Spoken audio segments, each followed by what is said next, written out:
Wala nang natanggap na signature sheets ang Commission on Elections Western Visayas para sa People's Initiative matapos lumabas ang utos mula sa COMELEC and Bank na ipatigil muna ang proceedings kaugnay sa nasabing signature campaign para sa isinusulong na pag-amyenda sa 1987 Philippine Constitution.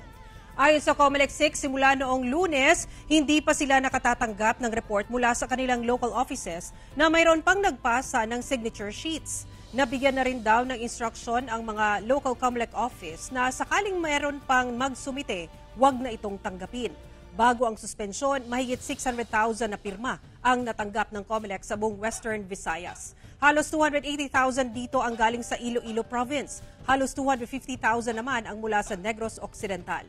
Mahigit 78,000 sa Aklan, 69,000 sa Bacolod City, nasa 60,000 na lagda ang mula sa Iloilo City, mahigit 39,000 sa Capiz, at mahigit 13,000 naman sa Antique. Wala namang isinumiteng pirma ang lalawigan ng Guimaras. Sa 133 na bayan at lungsod sa Rion, 99 ang nagpasa ng signature sheets at naisyuhan ng certificate.